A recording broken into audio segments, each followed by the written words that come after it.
one. That's not true. Their Big Show has no deal cooking. We'll talk to him. Yeah, we got you. Reportedly offered a 2-year, $100 million contract from Tampa Bay, but he said no thanks. Dusty, I can't believe Dusty took my script. What do you mean? He needed more money or more years, but he did it with a K because his name's Baker. Yeah.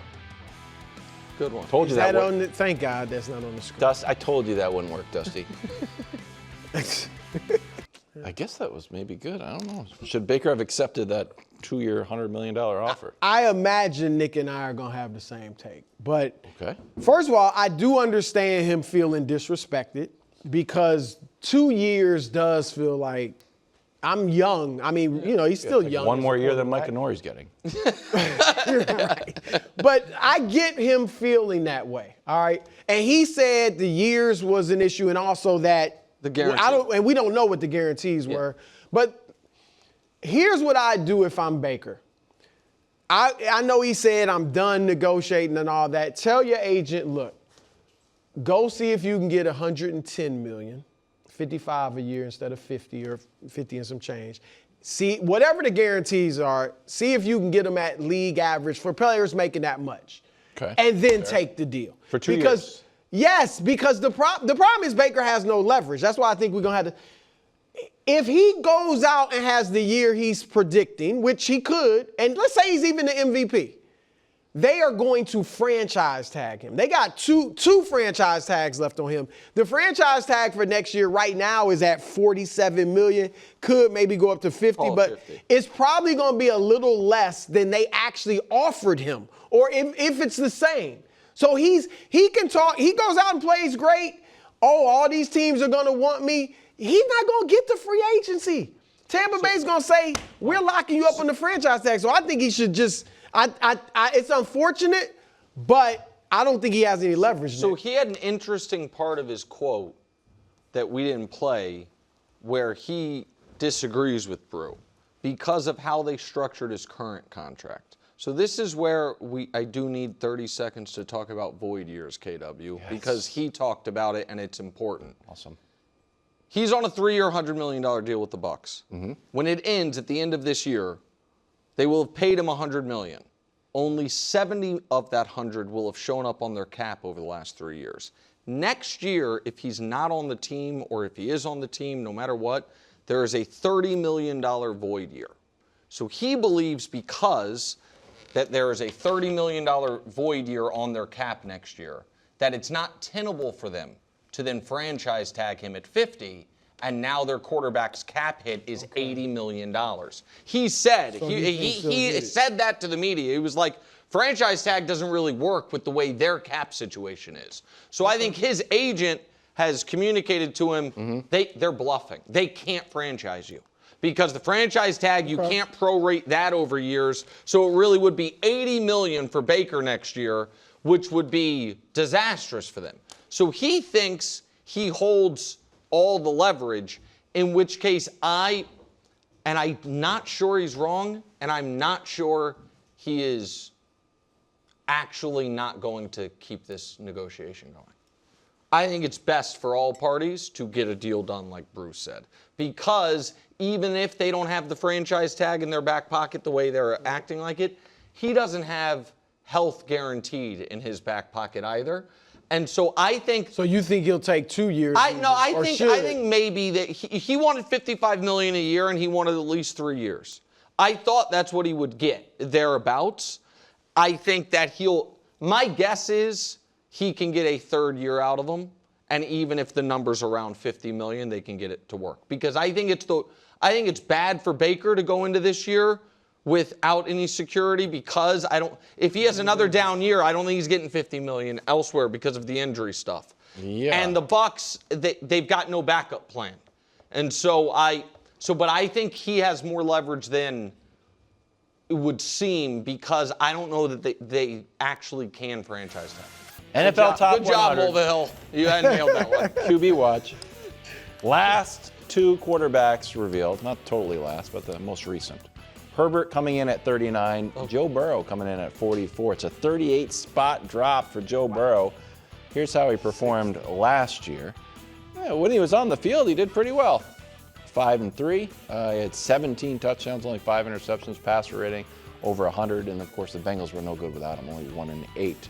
Is Burrow's drop fair or foul? Andy, if you want to have a bonus take of some Justin Herbert stuff, throw it in there. Okay. Recently thanks, buddy. engaged. I appreciate that. Congratulations, Justin Herbert. I would listen, just like this entire list for Brew, I think is a little polluted by every ranking that comes out. There's a Lamar Jackson element to it. Right. Yes, and it's still just It's just a misprint. Yeah, Way better than Lamar. I feel a little similarly about Herbert. That there's a bunch of guys that are behind Herbert that I think that's unfair. And so like those, so I'm trying to divorce myself from that to a degree for this conversation. I don't think he should be behind Justin Herbert, for example. But in general, I do think he deserved to drop a bunch. And can we throw up the quarterbacks who have been revealed and the quarterbacks who I believe are yet to be revealed? They all have to make it. Yeah, I mean, there's no way it would be stunning if any of these guys are not on there, given the guys who are. So that would put Burrow in at number 9. Again, I think he deserves to probably be a touch higher.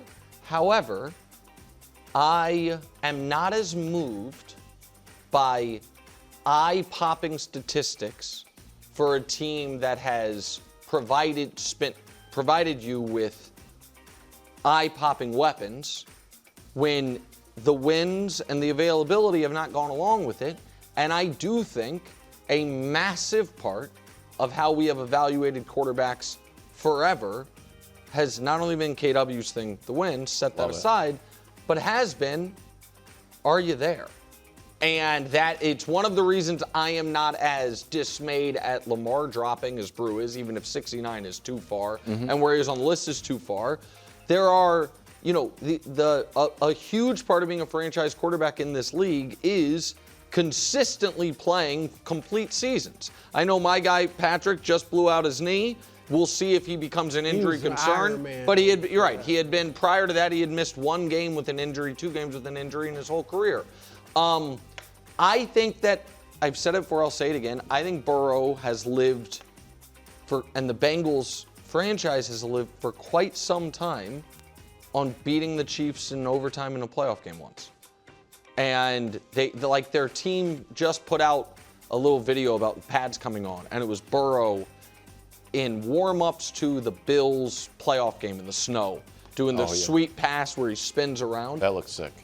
That's the last time they won a playoff game. That's the second to last playoff game they played in. That was a long time ago. And so I just think, I'm rambling a bit, I apologize, Brew. I think his locked in, no doubt, top 5 quarterback status, I don't feel that way anymore. I think he's that talent, but I think that I don't feel like if you have an NFL quarterback top 5 and he's not in it, this is the first year I'm like, okay, yeah, I get that. I totally get that. If I had a top 5 going into the season, I could change this season, but going into this season, he would be in my top 5, along with Mahomes, Allen, Stafford, Lamar, and him. But I do agree with Nick that this is fair because the players, in dropping Lamar, as you said, they clearly took injuries into consideration. And Lamar played way more than Burrow did last year. Burrow played, as you showed, 8 games. And he only averaged 226 yards a game, I think it said on there. Quiet game. So it wasn't, now they scored a bunch of points in some of those games, but still it wasn't the year he had before. So I just think that players rightly looked at, his injury history from last year, and not to mention in the past years, and said they're dropping him. I agree that I think I think he's top 5. But he definitely, to me, if you can argue over, Dak played all last year, Goff obviously, Darnold won the Super Bowl, May was second MVP. You can argue all that ahead of Burrow. I don't know what the argument for Herbert is. Did the players just look at his toughness, that he played, his offensive line was broken up and he played? And I don't really know, and you guys know, I like Herbert. I don't know right now what the argument is for putting him ahead. A huge part of Burrow, Herbert's argument on this list is the fact that every year the voting does take place before the playoffs. That helps Herbert a ton. Maybe more than any player in the league. That's real, though. That's real talk. I mean, they do it in really December. helps. That's true.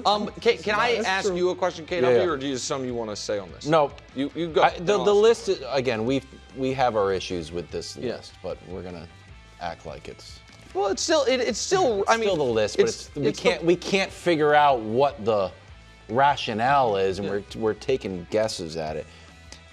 The one thing that we do see is a little bit where I see Herbert and Burrow is best case scenario when they're healthy, when the ball's out there, like the ball snapped and they're on the field, they're pretty great if everything's working.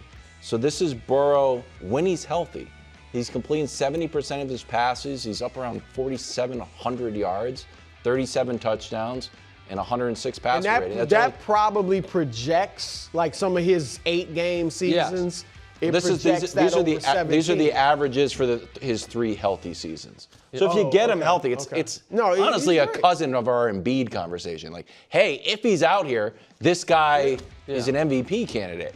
Are you going to see him out there? I don't know. But I guess the counterpoint to that is, and this is a quarterback wins component of, and I don't know how much, I don't think anybody thinks like that winning the game is irrelevant to how we evaluate the quarterback. I think there's a debate on how much you should weigh it. You know what I mean? Is it the majority? Is it 90%? Is it 10%? Whatever.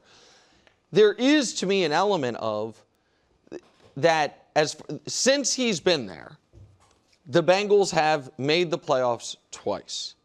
They have had one excellent regular season. One. There is they were 10-6 the year they went. Right, the year they went to the Super Bowl, they were 10-6. Next year they won 12 games. I can't remember if that was a 16 or 17 game season. There is an element of the numbers have been elite, and his the overall team success has been above average. Is that what it's been? Slightly. I don't even know. I'm giving they made a Super Bowl, so that's that weighs a lot. But they missed the playoffs 4 of the 6 years. Made the playoffs twice. The 2 years they made the playoffs, they were on good runs. And the other thing is, Dust, if we can just quickly throw that list up one more time, I do think that a cousin of the availability is there are not, when you look at these quarterbacks, man, it's him, Stafford, Goff that just give you nothing if they don't throw the ball in that play. Like, look at literally everyone else on this list. From Bryce down, they all give you more than Burrow if the ball's not thrown, except for Stafford and Goff. Like Darnold is, what they would call a sneaky athlete. But he's big and can run. Herbert, I think that could run more. He ran a lot. Obviously, Knicks can run. Caleb, Hurts, Trevor, Lamar, Jordan Love. Baker maybe shouldn't, but he does. Purdy, I think it's one of his better assets. You know what I mean? Like everybody. So I think that also works against him a bit in that he gives you, if we're saying, different aspects of what make a quarterback great, his when the play breaks down stuff is on the lower end of not just the top 5 quarterbacks. That's going to be 18 quarterbacks on this list. And he's 15th, Remember 16th? He had that one game, I think it was a Ravens game, and it was like when a he took off and ran? It was a 2-point conversion he didn't convert. Oh, yeah, you killed him for it. They lost. I think the final score of that game was 48-46, and you were like, Lamar would have gotten it. But it's true. It's like Lamar do converted something, and he threw an interception. Or just incomplete. Head to San Francisco. Latest news, bro. Ricky Pearsall done for the year. Season-ending PCL injury. And didn't he hurt that last year, you might be asking? Yeah. September of last year, actually. The good news, Deebo Samuel is back. While Kyle Shanahan is limited in his role as he recovers from a mid-July car accident. Came to light. That wasn't mid-July. Yeah, they reported it like 3 days ago. No, it turns out it was. Mid-July? Yeah, mid-July. Wow. There's a police report and everything? It's private. Okay, got it. A lot to digest there. What do you think all of this? Oh, and Mike Evans missed practice today with a quad. No big deal, just a quad. What's this mean for your guy Purdy? I just don't know what to say about the Niners. Right. They are, all the injury, it's just ridiculous. But for Purdy, look, right now I'm assuming Mike Evans will be healthy. Yes. Okay? That might be a 35-year-old bad receiver who's assumption. been injured each of the last 2 years. I'm sure he's trading game. I'm sure he'll be healthy. Because The oldest receiver in the league, and he's been hurt the last 2 years. He's already hurt. I'm assuming Is he he'll be the healthy. oldest in the league? Of starting receivers? He's got to be. He's got. There's not old. Yeah, I mean, Wait check to me, wait to Josh, see but, who the Chiefs sign. Yeah, I mean, You guys are looking that's around. fine, but go ahead. Sorry. But look, last year Purdy had a good year with Jawan Jennings, the typical number 3 is their number 1. So if Evans is there and you got Christian Kirk, if he's there, Kittle is obviously, if he's there. I mean, I think Purdy can still have a good year. I think the key will be, like, he needs McCaffrey to have his typical year. Which is what I'm concerned about. Right, After and the way he was used last year. Yeah, I think Purdy will be good, but I think they need, for them to have a playoff type season or be, make the playoffs, because they don't want to just be close. They need McCaffrey to have his typical year close, and the defense has to be good and healthy. And they lost Salah. And so, but I think Purdy with Evans and Kirk can play well and be fine. Okay. KW. Yeah. Listen, Dust, you can go ahead and, I think we have practice footage that we can play just Sure. while I'm talking. Yeah. You can ignore the elephant tower in the room throughout this footage. But This is a low point. You're beneath this. I'm not going He's to. beneath this. He's You're above this. I I'm sorry. understand that the Niners were like, hey, we take the substation, conspiracy theory seriously. We're going to investigate it. And like, we investigated, everything's fine. Are you sitting here telling me you believe it's 0% correlated, this team being this injured, with that giant humming menace being 100 yards from in their that practice facility? in that video, it doesn't look good. I will admit that. I'll admit Can I just ask you a question? If your boys play sports, if you were dropping them off at the first Little League practice of the year, and it was in a baseball field next to that, you wouldn't ask the league commissioner, hey, no other parks available? Is it humming? Well, have you ever walked past any of those in Well, I your don't know life? if they all hum. They all make that little buzz buzz. noise. As little kids, we're told, don't climb the fence, dangerous over there. I'm just, Why? It's just, again, I am not conspiratorial. If you are, there was a great interview about 2.5 hours ago on a different channel. You can watch it on YouTube. This, to me, is at least, it's unique. They're the most injured team every year. Every season. And this, it's just unique. Here, how about this? I'm going to put the substation conversation to the side. Uh-huh. What I think is a worthy conversation is for someone in the front office of the 49ers to say, hey, just explain it to me like I'm 5.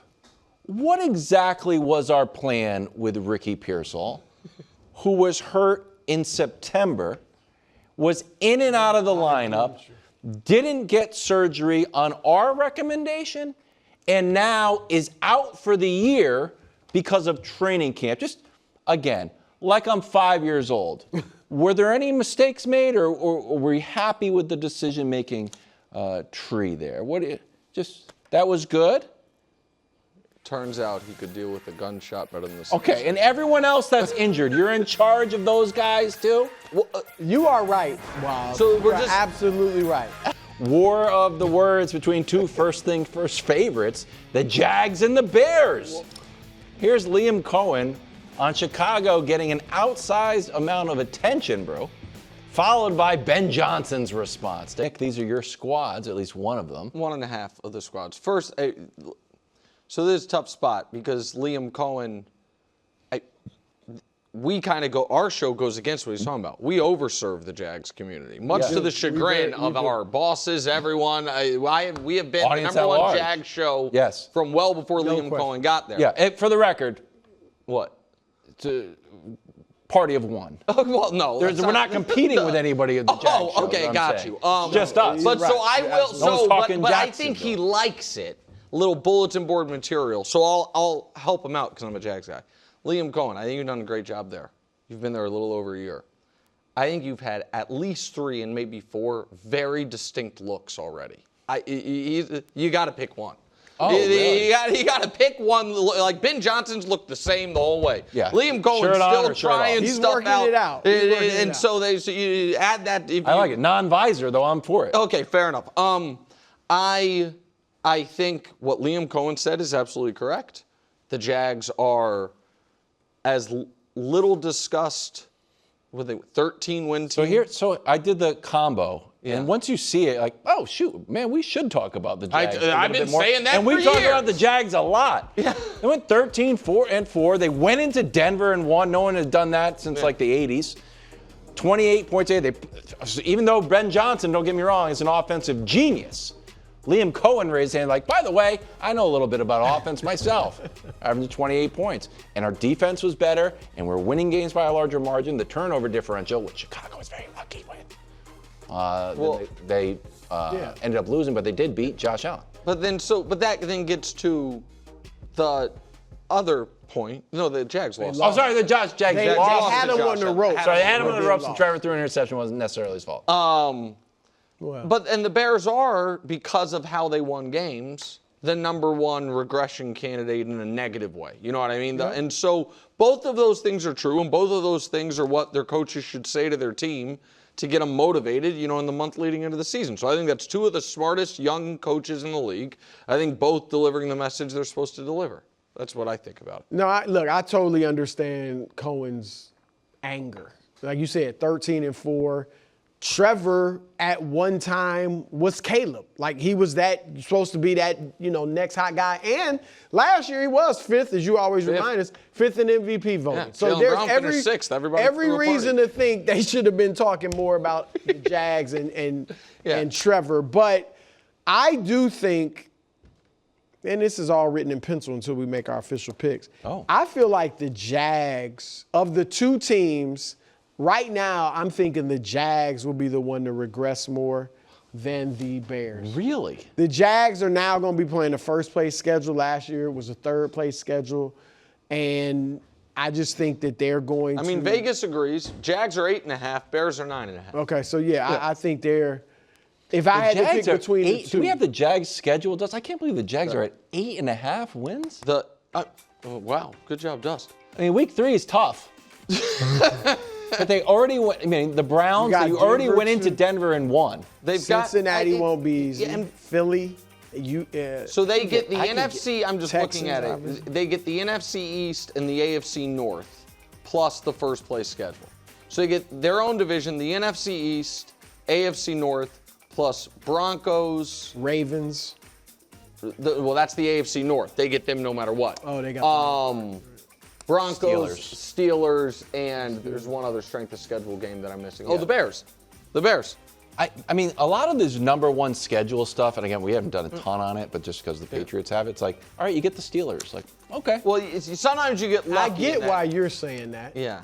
Well, no, for real. Like a lot of the second place teams you expect had off years so and might be stronger this year. It is. It could definitely change. Of the benefit that comes from a fourth place schedule is far greater than the negative that comes from a first place schedule. Yeah, like the Bills' second place schedule is like sneaky, might be tougher than the Patriots.